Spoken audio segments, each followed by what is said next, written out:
Hello, everybody. Good morning. This is Jordan Tremaine. That's me, right here. And welcome to Jordan Tremaine Book Reviews. Yeah, welcome to this channel where I do book reviews, a bunch of books I read, which don't have any logical progression from book to the next book. I read a bunch of different stuff. Like you can see, all these different books are back here. But welcome to the channel. Glad to be back. And today, we're gonna go over a book that took me a long time to read, was fairly complex, but I think was super worth it, and is one of the most important books that I've read in the last long time. And that book is Maps of Meaning, The Architecture of Belief by Jordan B. Peterson. So, this guy, Jordan B. Peterson, he's pretty popular right now. He's like a Canadian dude, teaches classes, and he's like a therapist guy.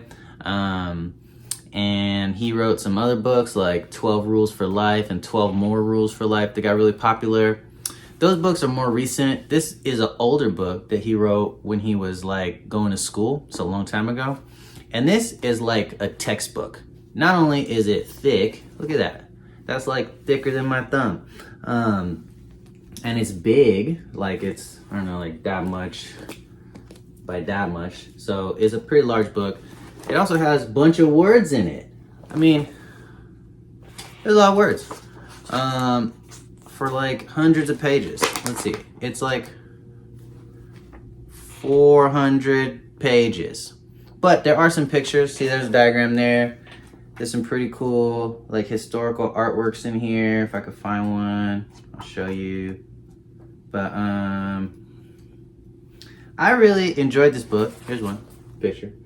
I really enjoyed this book, even though it was mad difficult to read because it had so much content in it. I had to stop and go do outside research to understand what the book was talking about.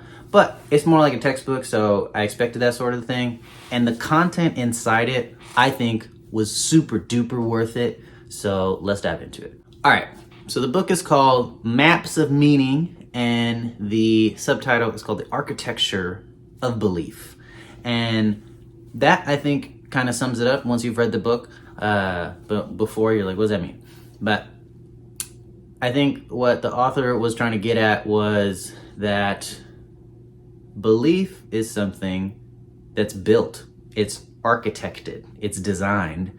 And if you go into the book, it talks about all these myths and all these stories from different peoples, from different times, in different locations around the world, and tries to tie them together and say, like, maybe there's a human story. It's not like a Chinese story. It's not a European story. It's not a Native American story. Like, do all of these myths, do all of these legends, do all of these religions, traditions, do they have things in common? And the book argues yes. And over time, they're building on each other towards something. And it talks about this progression that I don't want to get too much into, but it's this attempt to try to explain what's going on and try to know what's happening. And a long time ago, when like a volcano erupted and nobody knew what a volcano was, they would like say it was the gods, or they'd come up with some story about how the creation of the world happened or something like that.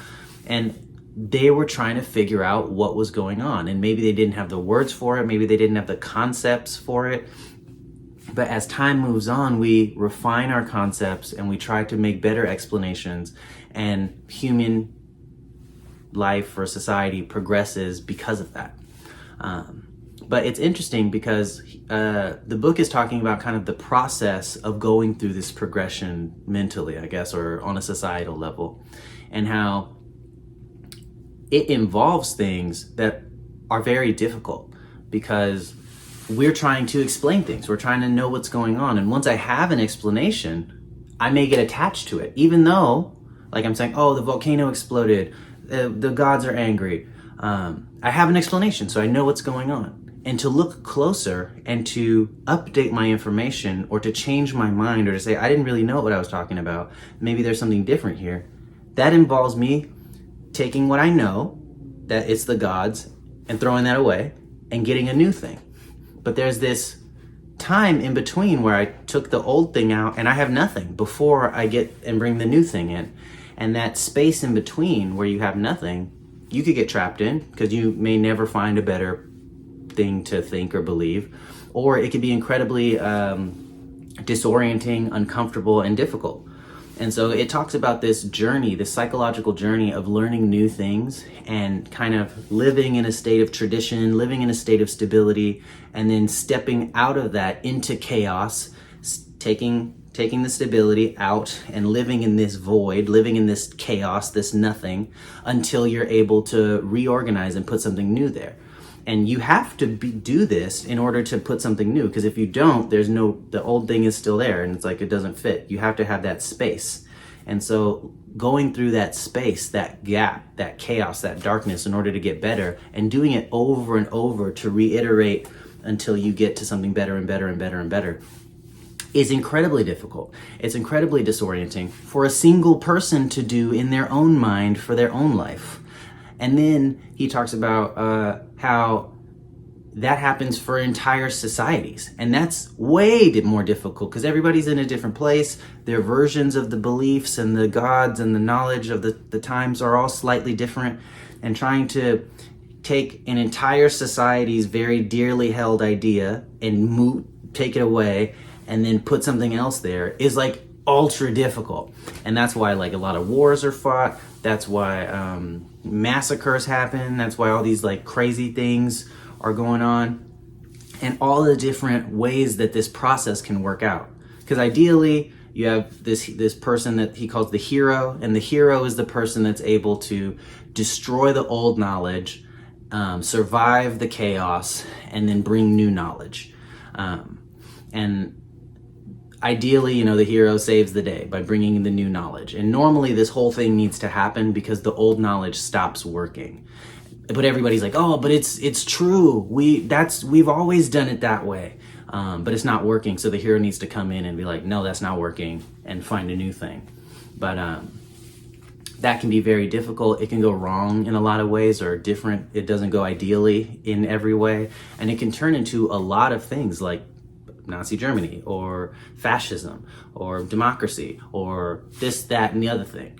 And what I really liked about this book is it, in my view, was taking a lot of different human activities, a lot of different ideas that often seem separated and not the same, and tries to draw correlations between them, tries to say, what is this story trying to tell us? It goes back and talks about some of the major fundamental stories of humankind, like the stories in the Bible, or the stories from how Babylon got made, and the Chinese stories that are all like these legends or these myths or these religions, the Buddhist story, where are we trying to tell like a fundamental truth, and we're doing it in these different versions because we have different languages and cultures and backgrounds and stuff like that, but is there this underlying story? And Peterson is arguing that it's the story of the hero, where the hero, who could be Jesus, it could be Muhammad, it could be Buddha, it could be a dragon, it could be whatever, finds a way to take the old knowledge away, survive the chaos, and then build something new. And this story of how this happens all the time through time and kind of builds up. The Egyptian story also has elements of this, and our daily lives have elements of this, where you grow up and maybe you have to stop being a child, and you have all these childish ideas and this childish mindset, and you have to start being a teenager. You have to start going to school. You have to start being independent. And your teenage years, your adolescent years might be very chaotic because you had to give up your childhood in order to become an adolescent. Then you have to do that again to give up your adolescence to become an adult. And it's like that into your 20s, and that's why your 20s are so crazy, if you can survive them. And not everybody survives them, not everybody does well, but the idea is the way through is difficult. It's the journey of the hero. It's the slaying of the dragon, and then using the dragon's, scales or whatever to build armor so that you can go and fight the next dragon or something like that. And I really liked how the different pieces were put together in this book, and how it wasn't just like, oh, like do this and everything will be good. It's like, this is a very difficult thing to do that ideally is great, but it's super hard and a lot of people don't get it right. And if you don't get it right, all these other things can happen. And that's normally what does happen because this is so difficult and it takes such a long time for this to happen.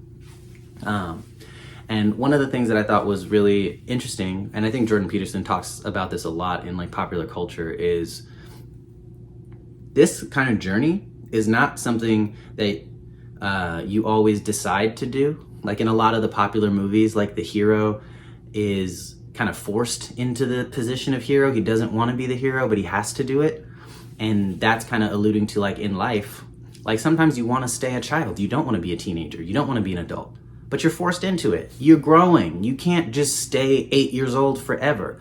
And you have this choice a lot of times where when something is coming, I think the way Jordan says it in popular culture is like, if you know there's a dragon, you can either choose to go up the mountain and slay the dragon when it's a baby, or you can wait till it grows up and it flies down to come and meet you. But either way, you're gonna have to encounter this dragon. And a lot of the hero's journey has a lot to do with this, like, if you voluntarily prepare yourself and go through this journey on purpose to be the hero, if you volunteer to be the hero, then stuff goes normally a lot better and you're able to progress a lot. But if you try to hide from it or run from it or ignore it, it's gonna come for you at some point, and it's gonna be much worse than if you had just gone and done it in the first place. And then because it's bringing in all these different story ideas, it's kind of like, that's kind of the difference between heaven and hell, where you get to live in the kingdom of heaven, which is not this perfect utopia where you eat Twinkies all the time, but it's a noble place where you're able to volunteer and be worth it and step into these positions and kind of like prove your worth so you can live on Mount Olympus kind of thing. But if you don't do that and you ignore things and they grow up into full-grown dragons and come get you, then you live in hell because now you have to fight all of these really strong monsters all the time. And you have this kind of choice as to whether or not you're going to be proactive as a hero or reactive and live in heaven or hell. And bringing these ideas together, I think, is really interesting, and I appreciate it a lot. So the book's like 400 pages, has a bunch of pictures in it, but it's still pretty complex. It has a lot of content. It digs into a lot of the history of different peoples. So I had to stop this book because I didn't know anything about like the story of Horus from Egypt. So I had to go like, okay, what is that story? And then like go read through it and watch some videos on it. And then the Babylonian origin story. I forget what the dude's name is. It starts with an M. The Christian story, some Chinese stories. There's a lot of stuff about World War II. There's stuff about fascism. And so there's a lot of different concepts in this book that are readily available. You can go do outside research on them, but it doesn't necessarily go into ultra super high resolution depth on them because then the book would be 40,000 pages.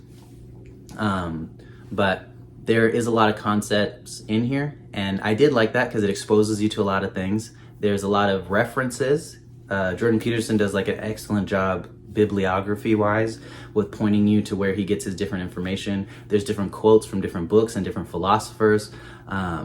So he really kind of cites his sources and pulls stuff together and tells you where he's getting it from and uses his mind to order it in the way that makes sense to him. But I think it's called Maps of Meaning. It's a good mapping of the idea, and it kind of shows you all the background if you're willing to go dig into the references and know the background stories. This book is crazy. It's like something that if you can read through and sit through and be like, okay, then I feel like this is like, a lot of people say this, but this is like a kind of like change your life book. And I think it's worth it. It's a struggle because it's gonna present things in a way where you have something, and if you gonna read this book and listen to it, it's gonna be like, and then you're gonna have to live in that void for a little bit and think about things and whatever. But it doesn't leave you hanging. It gives you some ability. It gives you some clues as to what to put to get to the next step. But it kind of gives you that idea of that progression and gives you some examples of that progression and kind of encourages you to do that in different ways.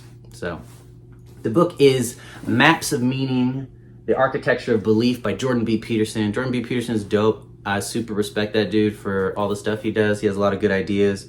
He's a deep thinker. And one of the things I say a lot about like thinker people or like smart, good people is I super appreciate that on top of him trying to put his life together and do good and learn and be smart and all that and be successful, he takes the time to like sit down and put 400 pages of highly researched information together for other people as a roadmap to help other people on the journey, because he didn't have this as a reference. He had to go do all that research himself, which is like crazy how many pages he must have had to read in order to write these 400 pages. So I respect that heavily. Thank you, Jordan, for doing that.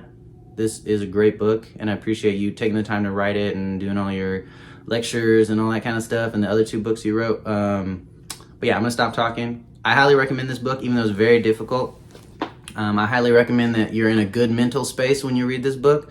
I don't think this is cafe reading for the ultra depressed, but I enjoyed this book. I liked it a lot, and I highly recommend it. But this has been Jordan Tremaine Book Reviews. Thank you for watching. There's another book I hope you read. If you have read this book and you have ideas you want to talk about it, or if you have other suggestions, please let me know. But if not, that's all good. Thank you for watching, and I'll see you guys next time.